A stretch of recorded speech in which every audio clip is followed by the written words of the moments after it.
फूल दिख रहे हैं। हाँ देखिए, नमस्कार।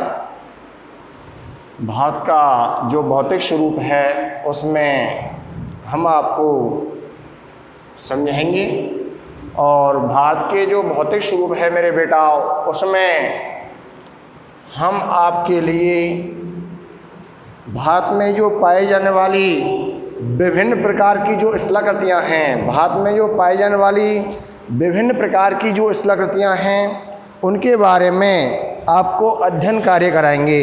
भारत में पाई जाने वाली जो विभिन्न प्रकार की स्थलाकृतियाँ हैं उनके बारे में हम आपको क्या कराएंगे? अध्ययन कार्य कराएंगे। क्या कराएंगे बहन भैया?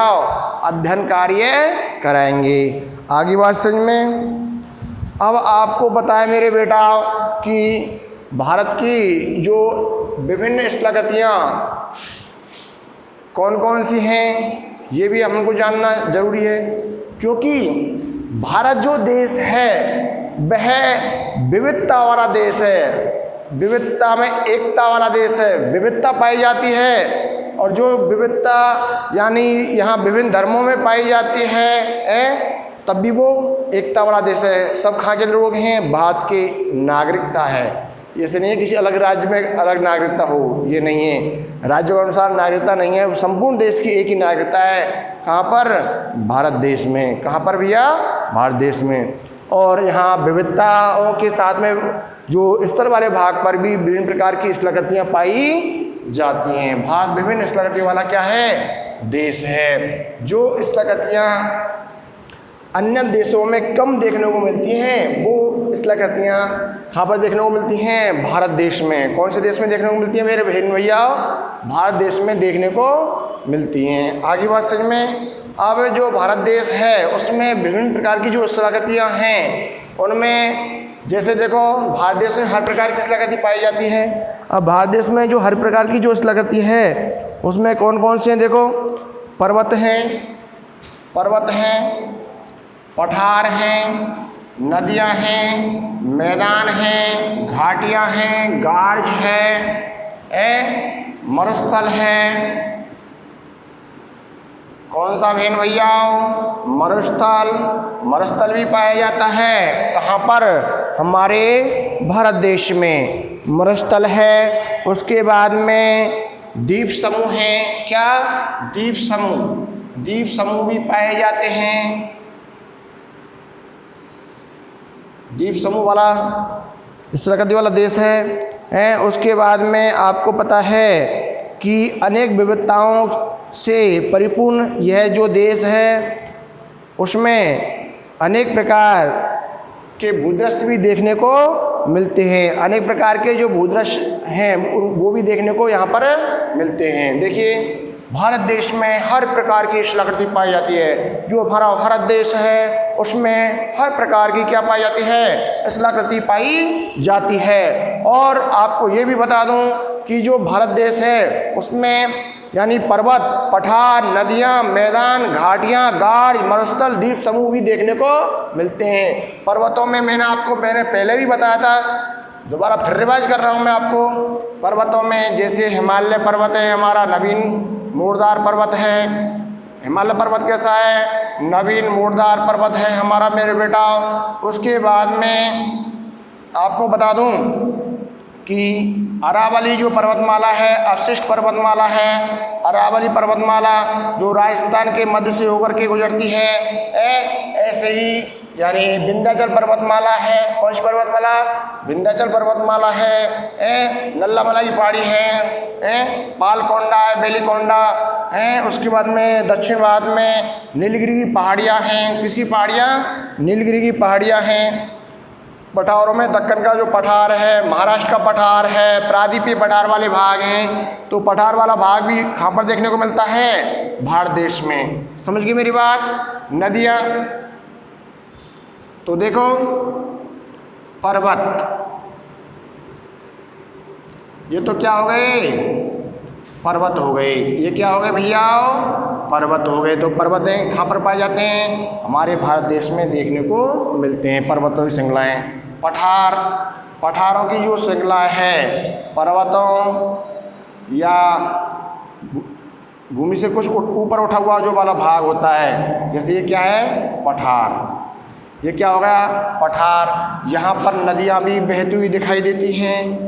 क्या देती हैं, नदियाँ भी बहती हुई देती हैं। कुछ देशों में तो नदियाँ भी नहीं बहती हैं, हमारा देश में तो बहुत अधिक मात्रा में नदियाँ बहती हैं। अब जो नदियों में गंगा है, गोदावरी है, कावेरी है और सिंधु, उसकी सहायक नदियाँ हैं, ब्रह्मपुत्र, बहुत अधिक नदियाँ हैं। तकरीबन भारत देश में 10,360 से अधिक नदियाँ हैं, जिनकी दूरी कितनी है, यानी औसतन जो दूरी है वो 1.5 किलोमीटर, कितना, 1.5 किलोमीटर से अधिक है।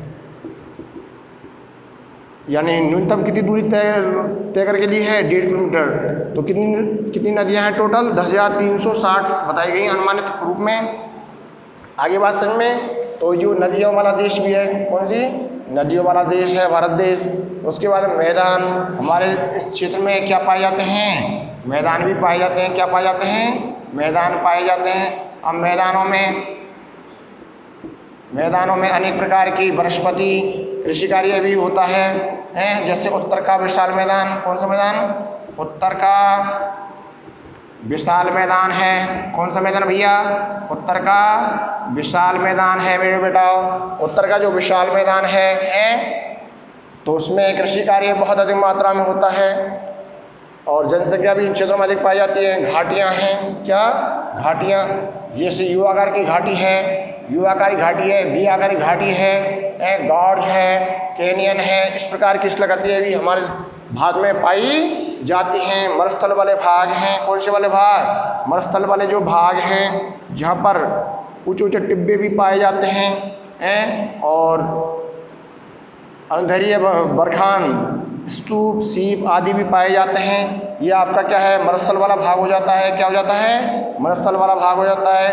द्वीप समूह मतलब होता है यानी कोई टापू सा होता है और उसके चारों तरफ क्या होते हैं, जल भरा होता है, जैसे समुद्र में, सागर, महासागर में, और चारों तरफ क्या होता है, जल।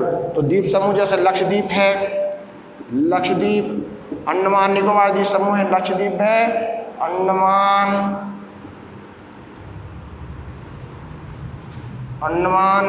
निकोबार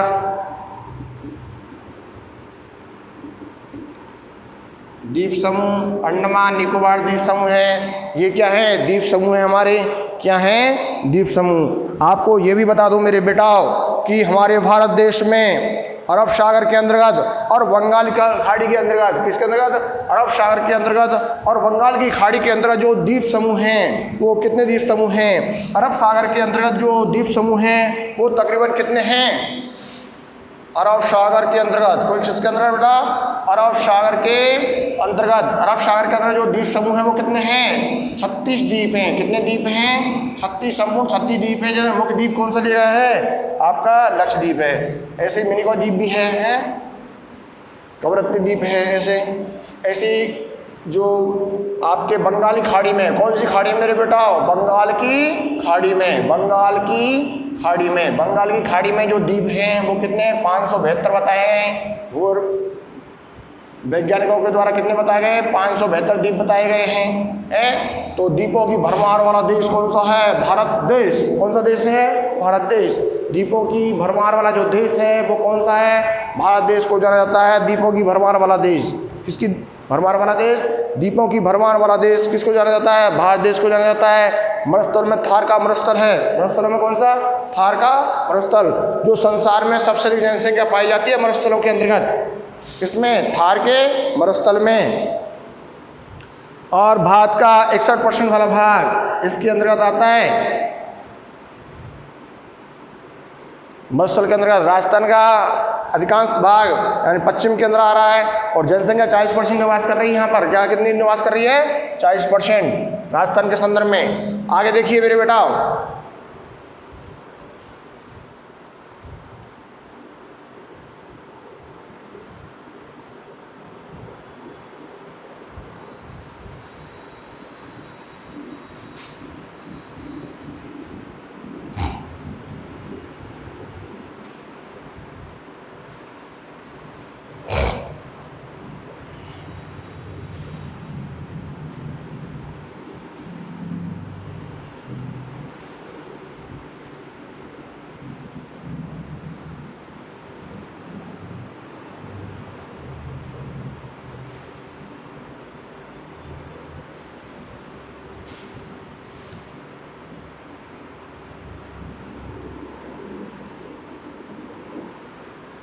तो आपको पता है मेरे बेटा कि भारत देश में अनेक प्रकार की शिलाकृति पाई गई। मैंने आपको डायग्रामों के माध्यम से समझा दिया वो अनेक प्रकार की जो शिलाकृतियाँ हैं उनमें कौन कौन सी हैं।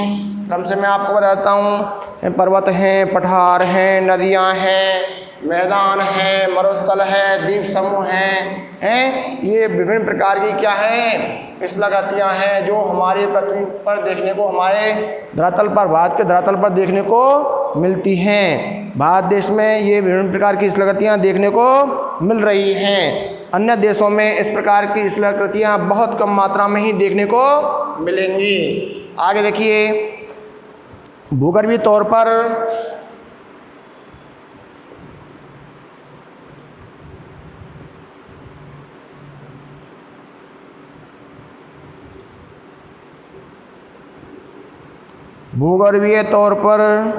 प्रायद्वीपीय पठार,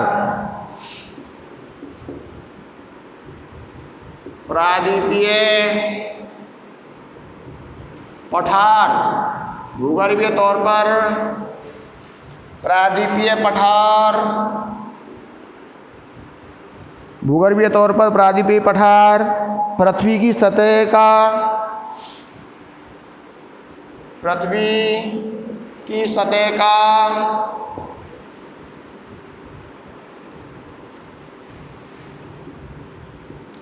प्राचीनतम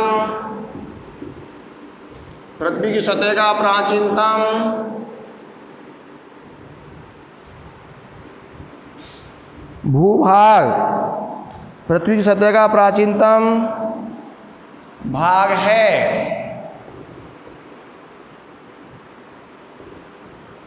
देखो इसको समझिए आप। ये जो लाइन है बड़ी महत्वपूर्ण लाइन है मेरे बेटा। ये जो लाइन आपको मैंने दिखाई गई है मेरे द्वारा, ये बहुत ही इम्पोर्टेंट लाइन है मेरे बेटा।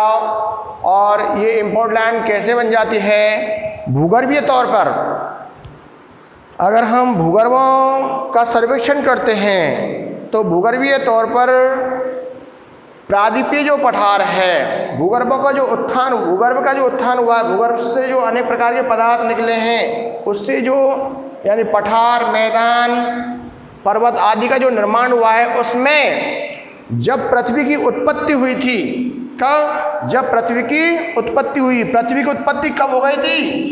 पृथ्वी की उत्पत्ति मेरे बेटा, पृथ्वी की उत्पत्ति आज से 460 करोड़ वर्ष पहले, आज से, कब से? आज से 460 करोड़ वर्ष पहले किसकी उत्पत्ति हुई थी?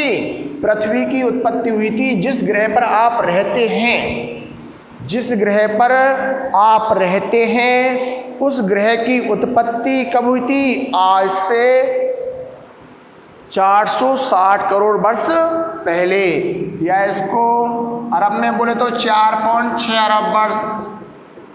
अरब में बोले तो कब? 4.6 अरब वर्ष, यानी 4.6 अरब वर्ष पहले पृथ्वी की उत्पत्ति हुई थी। किसकी उत्पत्ति हुई थी मेरे बेटा? पृथ्वी की उत्पत्ति हुई थी। कब हुई थी? 4.6 अरब वर्ष पहले। कब हुई थी? 4.6 अरब वर्ष पहले पृथ्वी की उत्पत्ति हुई। और पृथ्वी की उत्पत्ति होने के बाद में ही लगभग इसके 10-15 करोड़ वर्ष के उपरांत ही प्रायद्वीपीय जो पठार वाला भाग है, कौन सा वाला भाग? प्रायद्वीपीय पठार वाला भाग,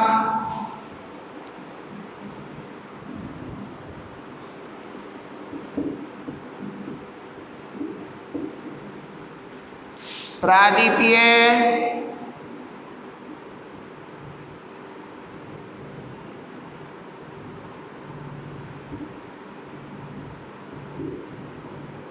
पठार, यानी जो प्रायद्वीपीय पठार वाला जो भाग है, कौन सा? प्रायद्वीपीय जो पठार वाला भाग है, ये भारत का जो दक्षिण में जो प्रायद्वीपीय पठार वाला भाग है, इसकी जो उत्पत्ति हुई है, प्रायद्वीपीय जो पठार वाले भाग की जो उत्पत्ति हुई है, वो प्रादीपीय पठार वाले भाग की जो उत्पत्ति, ये प्रादीपीय पठार है। कौन सा पठार है मेरे बेटा? प्रादीपीय पठार। कौन सा पठार? प्रादीपीय पठार। अब जो प्रादीपीय जो पठार है, इसकी जो उत्पत्ति जो हुई है पृथ्वी की उत्पत्ति के कुछ समय बाद ही, यानी 460 करोड़ वर्ष पहले तक इसकी उत्पत्ति हुई, पृथ्वी की उत्पत्ति। तो 20 करोड़ यानी 440 करोड़, यानी इसके कुछ बनने के, पृथ्वी के बनने के बाद में ही इस प्रादीपीय पठार वाले भाग का क्या हो गया? निर्माण हो गया था। किसका निर्माण हो गया? प्रादीपीय पठार वाले भाग का निर्माण हो गया था। इसके कुछ समय बाद ही, ये देख लो आप, किसका निर्माण हो गया? प्रादीपीय पठार वाले भाग का। तो प्रादीपीय जो पठार वाला भाग है, ये प्राचीनतम भाग है। पृथ्वी की सतह का कैसा है? सबसे प्राचीनतम भाग कहा जाता है। क्या कहा जाता है? सबसे प्राचीनतम भाग कहा जाता है। आगे बात समझ में? दोबारा से सुनिए। भूगर्भीय तौर पर प्रादीपीय जो पठार पृथ्वी की सतह का प्राचीनतम भाग कहा जाता है, क्योंकि जब पृथ्वी की उत्पत्ति हुई तो पृथ्वी की उत्पत्ति कुछ समय बाद ही प्रादीपीय पठार वाले भाग का क्या हो गया था? निर्माण हो गया था। प्रादीपीय पठार वाले भाग का क्या हो गया बेटा? निर्माण हो गया। और प्रादीपीय पठार के अंदर राजस्थान का जो दक्षिण पूर्वी जो यानी पठारी क्षेत्र है, वो इसके अंतर्गत ही आता है। इसके अंतर्गत इसको शामिल किया जाता है। ठीक है। उसके उपरांत उत्तर पूर्व में कार्बी एंग्लों का जो पठार है, वो भी इसी के अंतर्गत आ रहा है। मालदा जो गैप है, मालदा जो भ्रंश है, वो ये जो क्षेत्र आते हैं ना, वो इसी के अंदर आते हैं। उत्तर पूर्व में प्रादीपीय पठार के अंतर्गत ही। आगे बात समझ में? आगे देखो, तो पृथ्वी की उत्पत्ति के बाद में ही इसकी उत्पत्ति हो गई थी, कुछ समय बाद ही। तो प्रादीपीय पठार वाला जो भाग है, प्राचीनतम वाला भाग है। पृथ्वी की सतह का क्या है? सबसे प्राचीनतम भाग कहा जाता है। संसार में ऐसा कोई और अन्य पठार नहीं है, क्योंकि इस पठार की उत्पत्ति पृथ्वी के उत्पत्ति के कुछ समय बाद में ही हो गई थी। तो ये बहुत ही स्थिर भूभाग कहा जाता है। क्या कहा जाता है? स्थिर भूभाग के नाम से जाना जाता है। प्रादीपीय पठार है, इसको पृथ्वी का स्थिर भूभाग कहा जाता है। इसे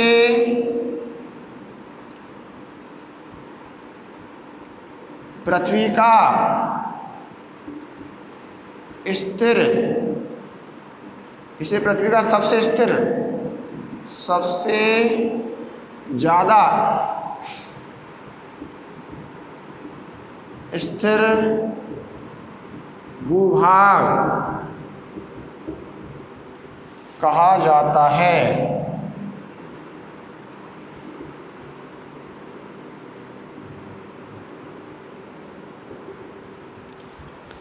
इसे पृथ्वी का सबसे स्थिर भूभाग कहा जाता है। इसे पृथ्वी का क्या है? सबसे स्थिर भूभाग के नाम से भी जाना जाता है। किसको जाना जाता है? प्रादीपीय पठार को। किसको जाना जाता है बहन भैया? प्रादीपीय पठार को पृथ्वी का सबसे स्थिर भूभाग वाला पठार के नाम से जाना जाता है। लेकिन अब कुछ समय पहले ही, यानी जब स्थिर भूभाग है तो इस पे भूकंप, वे ज्वालामुखी क्रियाएं,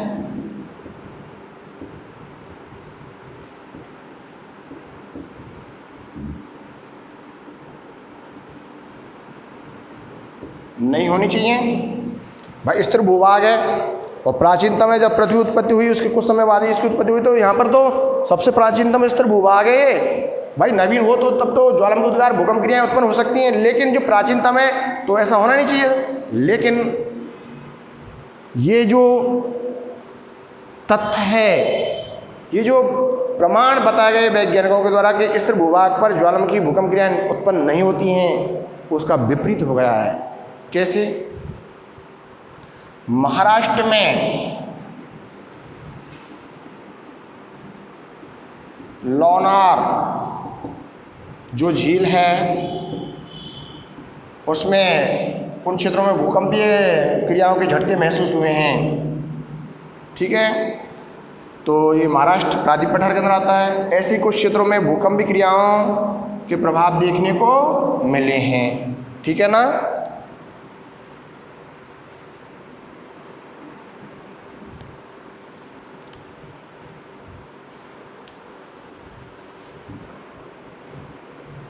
कोयना बांध है, कौन सा बांध? कोयना बांध।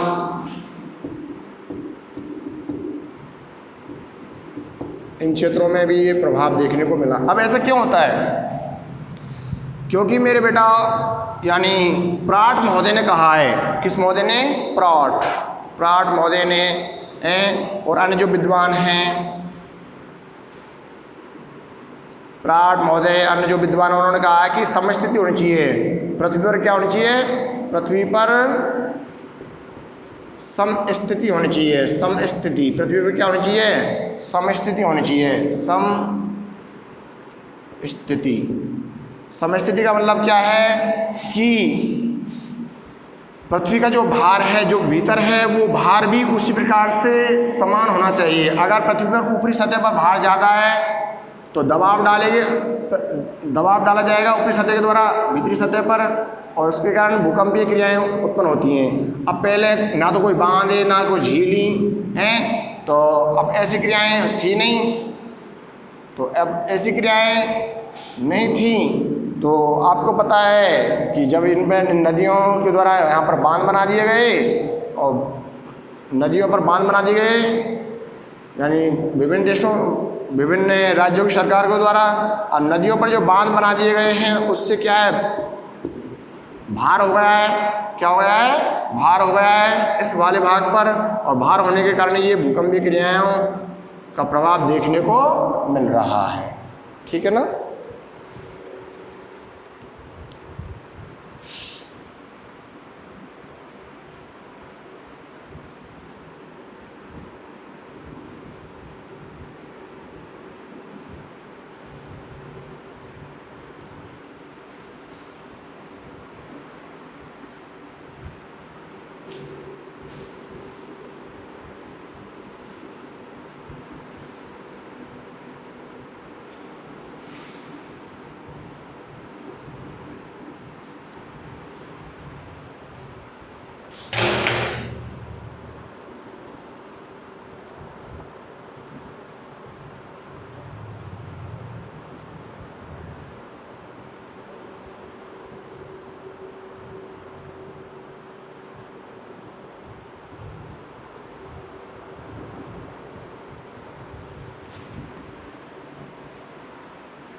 हिमालय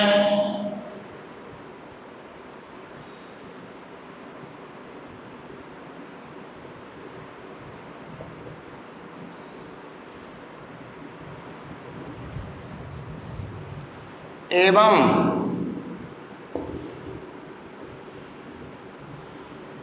उत्तरी मैदान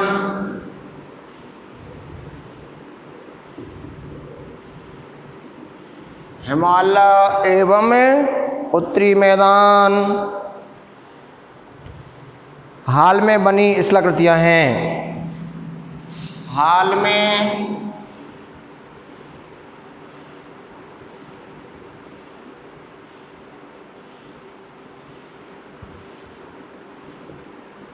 बनी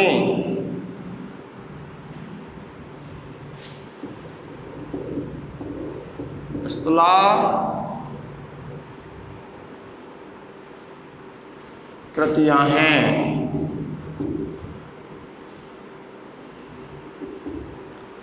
हिमालय एवं उत्तरी मैदान हाल में बनी स्थलाकृतियां हैं।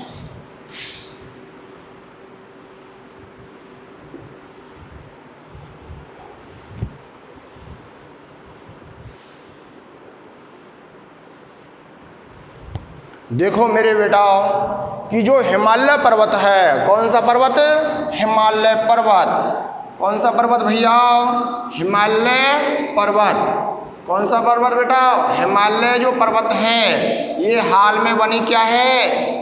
स्थलाकृति है। हिमालय जो पर्वत है वो हाल में बनी क्या है?